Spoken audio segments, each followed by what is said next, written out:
मे 2026 ସବୁଠାରୁ ଗୁରୁତ୍ୱପୂର୍ଣ୍ଣ ତଥ୍ୟଗୁଡ଼ିକୁ ନେଇ ପ୍ରସ୍ତୁତ ଏହା ହେଉଛି ଏକ high yield active recall session. ପ୍ରତିଯୋଗିତାମୂଳକ ପରୀକ୍ଷା ପାଇଁ ଏହିସବୁ ତଥ୍ୟକୁ ସହଜରେ ଏବଂ ସଠିକ୍ ଭାବରେ କେମିତି ମନେ ରଖିହେବ ଆସନ୍ତୁ ଦେଖିବା। ଆଜିର ଆଲୋଚନାରେ ମୁଖ୍ୟତଃ 5ଟି ବିଷୟ ଉପରେ ଫୋକସ୍ କରାଯିବ।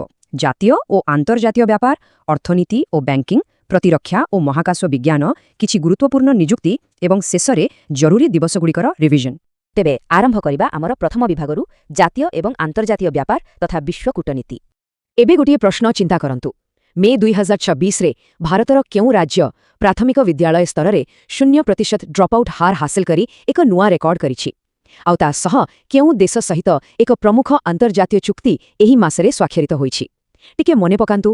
ଏହାର ସଠିକ୍ ଉତ୍ତର ହେଉଛି ଝାଡ଼ଖଣ୍ଡ। ହଁ, ନୀତି ଆୟୋଗଙ୍କ ରିପୋର୍ଟ ଅନୁଯାୟୀ ଝାଡ଼ଖଣ୍ଡ ପ୍ରାଥମିକ ସ୍ତରରେ 0% ଡ୍ରପଆଉଟ୍ ହାସଲ କରି ଏକ ନୂଆ ଉଦାହରଣ ସୃଷ୍ଟି କରିଛି। ସେହିପରି ଅନ୍ୟ କିଛି ଗୁରୁତ୍ୱପୂର୍ଣ୍ଣ ତଥ୍ୟ ଉପରେ ନଜର ପକାଇଲେ ଏନ୍ସିଆରବି ତଥ୍ୟ ଅନୁଯାୟୀ ବେଙ୍ଗାଲୁରୁରେ ସର୍ବାଧିକ ଆତ୍ମହତ୍ୟା ହାର ଦେଖାଯାଇଥିବା ବେଳେ ଦିଲ୍ଲୀରେ ସର୍ବାଧିକ ଅପରାଧ ରେକର୍ଡ ହୋଇଛି। ଆଉ ଗୋଟିଏ ଖବର ହେଉଛି ସହରାଞ୍ଚଳ ବିକାଶ ପାଇଁ ବିହାର କ୍ୟାବିନେଟ୍ ବିଶ୍ୱବ୍ୟାଙ୍କଠାରୁ $500 ନିୟୁଟ ବିରାଟ ଋଣ ହାସଲ କରିବାରେ ସଫଳ ହୋଇଛି। ଏହି ତଥ୍ୟଗୁଡ଼ିକ ପରୀକ୍ଷାରେ ସିଧାସଳଖ ଆସିପାରେ। ଆନ୍ତର୍ଜାତୀୟ କୂଟନୀତି କଥା ଉଠିଲେ ନିକଟରେ ଭିଏତନାମର ରାଷ୍ଟ୍ରପତି ଟୋଲାଙ୍କ ଭାରତ ଗସ୍ତ ଏକ ବଡ଼ ଖବର। ସବୁଠୁ ଗୁରୁତ୍ୱପୂର୍ଣ୍ଣ ପଏଣ୍ଟ ହେଉଛି 2030 ସୁଦ୍ଧା $25 ବିଲିୟନ ଦ୍ୱିପାକ୍ଷିକ ବାଣିଜ୍ୟ ଲକ୍ଷ୍ୟ ଧାର୍ଯ୍ୟ କରାଯାଇଛି। ଆଉ ଦୁଇ ଦେଶ ମଧ୍ୟରେ ସମ୍ପର୍କ ଏବେ ବର୍ଦ୍ଧିତ ବ୍ୟାପକ ରଣନୈତିକ ସହଭାଗିତା ସ୍ତରକୁ ଉନ୍ନୀତ ହୋଇଛି। ଏହି ସମ୍ପର୍କକୁ ଅଧିକ ଦୃଢ଼ କରିବା ପାଇଁ ବିଭିନ୍ନ କ୍ଷେତ୍ରରେ 13ଟି ଗୁରୁତ୍ୱପୂର୍ଣ୍ଣ MOU ମଧ୍ୟ ସ୍ୱାକ୍ଷରିତ ହୋଇଛି। ଏବେ ଆସନ୍ତୁ ଆମର ଦ୍ୱିତୀୟ ବିଭାଗକୁ ଯିବା, ଅର୍ଥନୀତି, ବ୍ୟାଙ୍କିଂ ଏବଂ ଫାଇନାନ୍ସ। ଏହା ଏମିତି ଏକ ବିଭାଗ ଯେଉଁଠୁ ପ୍ରଶାସନିକ ଏବଂ ବ୍ୟାଙ୍କିଂ ପରୀକ୍ଷାରେ ସର୍ବାଧିକ ପ୍ରଶ୍ନ ଆସିଥାଏ। ଏବେ ଆକ୍ଟିଭ୍ ରିକଲ୍ ପାଇଁ ଆଉ ଏକ ପ୍ରଶ୍ନ। ପରିସଂଖ୍ୟାନ ଏବଂ କାର୍ଯ୍ୟକ୍ରମ ରୂପାୟନ ମନ୍ତ୍ରଣାଳୟ ଅର୍ଥାତ୍ MOSNPI ରାଜ୍ୟମାନଙ୍କର GDP ଗଣନା କରିବାର ପଦ୍ଧତିରେ କି ନୂଆ ପରିବର୍ତ୍ତନ ଆଣିଛି? ଆଉ ଭାରତର ନୂତନ ଆର୍ଥିକ ଅଭିବୃଦ୍ଧି ପୂର୍ବାନୁମାନ ବର୍ତ୍ତମାନ କେତେ? ଏହି ପରିବର୍ତ୍ତନଟି ବାସ୍ତବରେ ଗେମ୍ ଚେଞ୍ଜର ଅଟେ। ରାଜ୍ୟମାନଙ୍କର GSVA ଅର୍ଥାତ୍ ଗ୍ରସ୍ ଷ୍ଟେଟ୍ ଭ୍ୟାଲ୍ୟୁ ଆଡେଡ୍ ଗଣନା ପାଇଁ ଭିତ୍ତିବର୍ଷକୁ ସମ୍ପୂର୍ଣ୍ଣ ବଦଳାଇ ଦିଆଯାଇଛି। ପୂର୍ବରୁ ଏହା 2011-12 ଥିଲା, କିନ୍ତୁ ବର୍ତ୍ତମାନ ଏହାକୁ ନୂଆ ବର୍ଷ 2022-23 କରାଯାଇଛି। କୋଭିଡ୍ ମହାମାରୀ ପରେ ଅର୍ଥନୀତିର ଏକ ସଠିକ୍ ଏବଂ ବାସ୍ତବ ଚିତ୍ର ପାଇବା ପାଇଁ ହିଁ ଏହି ପଦକ୍ଷେପ ନିଆଯାଇଛି। ପରୀକ୍ଷା ପାଇଁ ଏହି 2022-23 ଭିତ୍ତିବର୍ଷକୁ ନିଶ୍ଚିତ ଭାବେ ମନେ ରଖିବେ। ଆଉ ସେହି ଅଭିବୃଦ୍ଧି ହାରର ଉତ୍ତର ହେଉଛି 6.6%।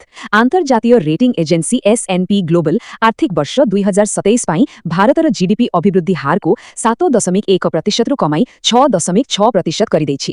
ଏହାର ମୁଖ୍ୟ କାରଣ ହେଉଛି ବିଶ୍ୱସ୍ତରୀୟ ବାଣିଜ୍ୟ ଏବଂ ଶକ୍ତି ଯୋଗାଣରେ ଦେଖାଦେଇଥିବା ବିଭିନ୍ନ ବାଧାବିଘ୍ନ। ଆର୍ଥିକ କ୍ଷେତ୍ରରେ ଆଉ ଏକ ନୂଆ ଧାରଣା ଏବେ ବେଶ୍ ଚର୍ଚ୍ଚାରେ ଅଛି, OBPP ଅର୍ଥାତ୍ ଅନଲାଇନ୍ ବଣ୍ଡ ପ୍ଲାଟଫର୍ମ ପ୍ରୋଭାଇଡର।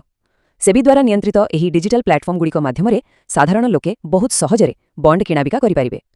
ଏଠାରେ ସବୁଠାରୁ ଜରୁରୀ ପଏଣ୍ଟ ହେଉଛି ସର୍ବନିମ୍ନ ନିବେଶ ରାଶି, ଯାହାକି ମାତ୍ର 10,000 ଟଙ୍କା ରଖାଯାଇଛି। ଆଉ ଏହା ସହ ଲୋକେ ଏବେ ନିରାପଦ ନିବେଶ ପାଇଁ RBIର ରିଟେଲ ଡାଇରେକ୍ଟ ପ୍ଲାଟଫର୍ମକୁ ମଧ୍ୟ ବହୁତ ପସନ୍ଦ କରୁଛନ୍ତି। ଏବେ ଆସନ୍ତୁ ଆଗକୁ ବଢ଼ିବା। ତୃତୀୟ ବିଭାଗ, ପ୍ରତିରକ୍ଷା ଏବଂ ମହାକାଶ ଜ୍ଞାନକୌଶଳ। ଏହା ଏକ ଦ୍ରୁତ ପରିବର୍ତ୍ତନଶୀଳ କ୍ଷେତ୍ର ଯେଉଁଠି ପ୍ରତିଦିନ ନୂଆ ନୂଆ ସ୍ୱଦେଶୀ ଜ୍ଞାନକୌଶଳର ବିକାଶ ହେଉଛି। ସେହିଭଳି ଏକ ସ୍ୱଦେଶୀ ଜ୍ଞାନକୌଶଳ ଉପରେ ଏବେ ଏକ ଗୁରୁତ୍ୱପୂର୍ଣ୍ଣ ପ୍ରଶ୍ନ।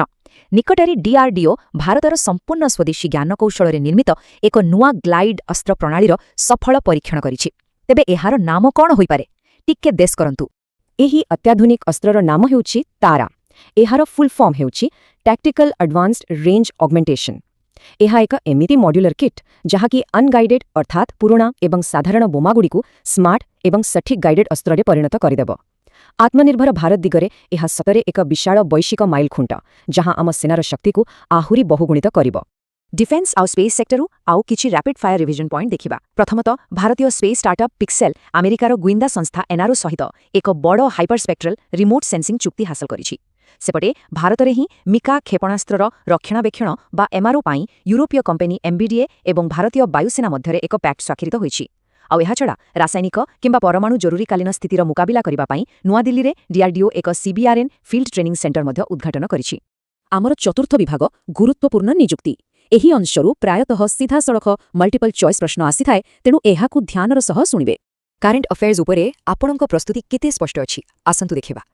ମେ 2026ରେ ଆମର ନୂତନ ନୌସେନା ମୁଖ୍ୟ ଭାବରେ କିଏ ଦାୟିତ୍ୱ ଗ୍ରହଣ କଲେ? ଏବଂ ଆଉ ଏକ ବଡ଼ ରାଜନୈତିକ ଖବର, ପଶ୍ଚିମବଙ୍ଗର ପ୍ରଥମ ବିଜେପି ମୁଖ୍ୟମନ୍ତ୍ରୀ କିଏ ହୋଇଛନ୍ତି? ଏହାର ଉତ୍ତରଗୁଡ଼ିକ ହେଲା ଭାଇସ୍ ଆଡମିରାଲ କ୍ରିଷ୍ଣା ସ୍ୱାମୀନାଥନ୍ ଆମର ନୂତନ ନୌସେନା ମୁଖ୍ୟ ଭାବେ ନିଯୁକ୍ତ ହୋଇଛନ୍ତି। ପଶ୍ଚିମବଙ୍ଗର ମୁଖ୍ୟମନ୍ତ୍ରୀ ଭାବେ ଶୁଭେନ୍ଦୁ ଅଧିକାରୀ ଶପଥ ଗ୍ରହଣ କରିଛନ୍ତି। ସେହିପରି ସିନେମା ଜଗତରେ ସେନ୍ସର ବୋର୍ଡ ବା ସିବିଏଫ୍ସିର ନୂତନ ଅଧ୍ୟକ୍ଷ ହୋଇଛନ୍ତି ଶଶି ଶେଖର ଭେମ୍ପତି ଏବଂ କର୍ପୋରେଟ୍ ସେକ୍ଟରରେ ଭୋଡାଫୋନ୍ ଆଇଡିଆର ନନ୍ ଏକ୍ଜିକ୍ୟୁଟିଭ୍ ଚେୟାରମ୍ୟାନ୍ ଭାବେ କୁମାର ମଙ୍ଗଲମ୍ ବିର୍ଲା ନିଯୁକ୍ତ ହୋଇଛନ୍ତି। ଏହି ନାମଗୁଡ଼ିକ ଏକ୍ଜାମ୍ ପାଇଁ ନିହାତି ଜରୁରୀ। ବର୍ତ୍ତମାନ ଆମେ ପହଞ୍ଚିଗଲେଣି ଆମର ଅନ୍ତିମ ବିଭାଗରେ ପରୀକ୍ଷା ରିଭିଜନ ଏବଂ ଗୁରୁତ୍ୱପୂର୍ଣ୍ଣ ଦିବସ। ଏଠି ଆମେ କିଛି ଗୁରୁତ୍ୱପୂର୍ଣ୍ଣ ତାରିଖ ଏବଂ ଏହାର ଐତିହାସିକ ପୃଷ୍ଠଭୂମି ଉପରେ ନଜର ପକାଇବା। ଆସନ୍ତୁ ବର୍ଡର ରୋଡ୍ସ ଅର୍ଗାନାଇଜେସନ୍ ବା ବିଆର୍ଓର ଇତିହାସ ଟିକେ ଦେଖିବା। ଏହା ବେଶ୍ ରୋଚକ। ପ୍ରକୃତରେ 14 ମାର୍ଚ୍ଚ 1960ରେ ପ୍ରଥମେ ସୀମା ସଡ଼କ ବିକାଶ ବୋର୍ଡ ଗଠନ ହୋଇଥିଲା, କିନ୍ତୁ ବାସ୍ତବରେ 7 ମେ 1960ରେ ବିଆର୍ଓ ପ୍ରତିଷ୍ଠା କରାଯାଇଥିଲା। ସେଥିପାଇଁ 7 ମେକୁ ଏହାର ପ୍ରତିଷ୍ଠା ଦିବସ ବା ରାଇଜିଂ ଡେ ଭାବରେ ପାଳନ କରାଯାଏ। ଆଉ ମେ 2026ରେ ବିଆର୍ଓ ଏହାର 66ତମ ପ୍ରତିଷ୍ଠା ଦିବସ ପାଳନ କରୁଛି। ଏହି ଐତିହାସିକ କ୍ରମ ବିକାଶ ବା ଟାଇମ୍ଲାଇନ୍କୁ ମନେ ରଖିବେ। ଅନ୍ୟ କିଛି ଇମ୍ପୋର୍ଟାଣ୍ଟ ଡେଟ୍ସ କଥା କହିଲେ ମେ 7 ତାରିଖକୁ ବିଶ୍ୱ ଆଥଲେଟିକ୍ସ ଦିବସ ଭାବରେ ପାଳନ କରାଯାଏ। ଠିକ୍ ତା ପରଦିନ ଅର୍ଥାତ୍ ମେ 8 ହେଉଛି ବିଶ୍ୱ ରେଡ୍କ୍ରସ୍ ଦିବସ। ଏଠି ସବୁଠାରୁ ଗୁରୁତ୍ୱପୂର୍ଣ୍ଣ କଥା ହେଉଛି ଏଥର ଥିମ୍, ଯାହାକି ହେଉଛି ୟୁନାଇଟେଡ୍ ଇନ୍ ହ୍ୟୁମାନିଟି। ସାଧାରଣତଃ ପରୀକ୍ଷାରେ କେବଳ ତାରିଖ ନୁହେଁ, ବରଂ ତାର ଥିମ୍ ଉପରେ ବି ସିଧାସଳଖ ପ୍ରଶ୍ନ ପଚାରିଥାଏ। ନୂଆ ପ୍ରତିରକ୍ଷା ଜ୍ଞାନକୌଶଳ ତାରାଠାରୁ ଆରମ୍ଭ କରି ଜିଡିପି ଗଣନାର ନୂଆ ଭିତ୍ତିବର୍ଷ ପର୍ଯ୍ୟନ୍ତ ମେ 2026ର ଏହି ସମସ୍ତ ଘଟଣାବଳୀ କେବଳ ପରୀକ୍ଷା ପାଇଁ ଗୁରୁତ୍ୱପୂର୍ଣ୍ଣ ନୁହେଁ, ବରଂ ଏହା ଆମ ଦେଶର ବଦଳୁଥିବା ଆର୍ଥିକ ଏବଂ ପ୍ରତିରକ୍ଷା ଚିତ୍ରକୁ ଦର୍ଶାଉଛି। ଏମିତି ଦ୍ରୁତ ଗତିରେ ବଦଳୁଥିବା ବିଶ୍ୱସ୍ତରୀୟ କୂଟନୀତି ଭିତରେ ଏହା ମଧ୍ୟରୁ କେଉଁ ପରିବର୍ତ୍ତନଟି ଆଗାମୀ ଦଶନ୍ଧିରେ ଭାରତ ପାଇଁ ସବୁଠାରୁ ବଡ଼ ଗେମ୍ ଚେଞ୍ଜର ସାବ୍ୟସ୍ତ ହେବ ବୋଲି ଲାଗୁଛି? ଏହା ଉପରେ ନିଶ୍ଚିତ ଚିନ୍ତା କରନ୍ତୁ। ଆଉ ମନେ ରଖନ୍ତୁ, ସଫଳତା କେବଳ ସେମାନଙ୍କୁ ହିଁ ମିଳେ ଯେଉଁମାନେ ନିରନ୍ତର ପରିଶ୍ରମ କରନ୍ତି। ତେଣୁ ନିଜର ରିଭିଜନ